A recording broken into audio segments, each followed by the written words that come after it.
Welcome to the Week in Review, the show that brings you up to date on the week that was. Here are the top stories. Mamata Banerjee sweeps back into power in Bengal. Supreme Court sends Ayodhya dispute back to the drawing board. And new rules make mergers and acquisitions a lot simpler.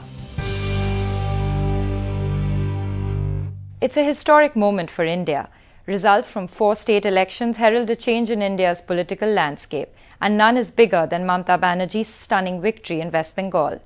Together, her party, the TMC and the Congress have bagged some 210 seats out of the total 294, toppling the Communists after 37 years. In Kerala, meanwhile, the UDF is back in power, albeit by a narrow margin. And Jayalalitha's AIA-DMK has simply swept the Tamil Nadu polls, picking up 197 seats. Also, the Congress is back in power in Assam with 79 out of 126 seats under its belt. And it's been a busy week for the Supreme Court, which made decisions on several high-profile cases. Topping the list was the Ayodhya dispute, which has now effectively been reopened. On Monday, the court stayed the ruling in the case by the Allahabad High Court. Its injunction also said the original ruling needed what it called correction. Back in September, the Lucknow bench of the Allahabad High Court had declared the disputed site should be split, with 2 Hindu groups getting a third each and a Muslim group being awarded the remaining 1/3. And the Supreme Court's other key move was on the Bhopal Gas Disaster case. On Wednesday, the court clarified the implications of its landmark 1996 verdict. It said the 15-year-old decision should not have prevented a lower court from enhancing charges against those convicted. The Supreme Court then dismissed a curative petition from the CBI that asked for tougher sentences.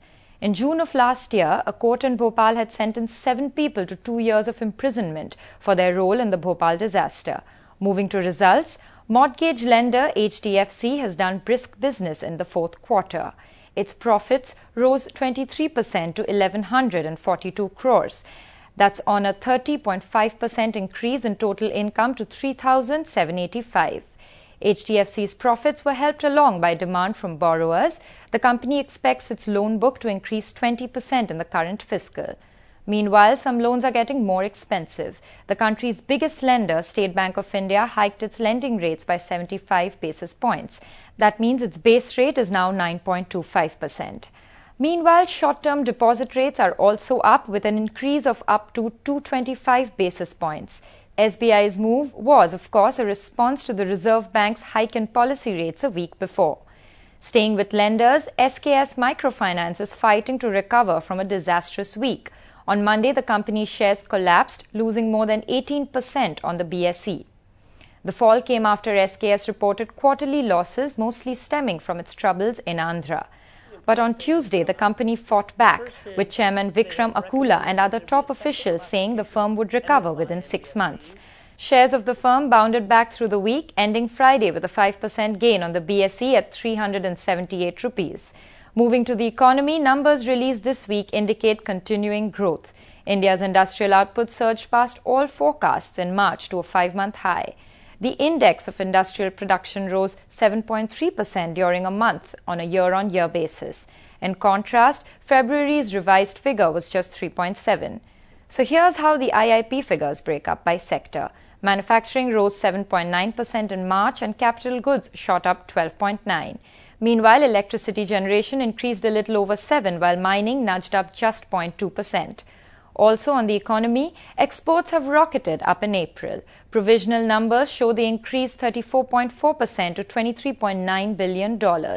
Imports also expanded, shooting up 14% to $32.8 billion. In other news, mergers and acquisitions have become easier. On Wednesday, Competition Commission of India Chairman Dhanendra Kumar announced a relaxation of some of India's M&A norms. For one, it has reduced the filing fee to a range of 50,000 to 10 lakhs. The earlier range was 10 to 40 lakh rupees. CCI also decided to exempt some deals from notification requirements. Starting on the 1st of June, only cases made through board resolutions and binding documents will need approval. Moving on, government-run BHEL is all set to have a presence in Iraq. It signed a provisional deal with the Iraqi government to supply it 10 gas turbines. The deal is worth 1,500 crores.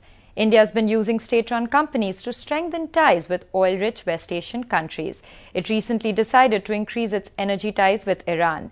And that's all we have for you. Thanks for watching.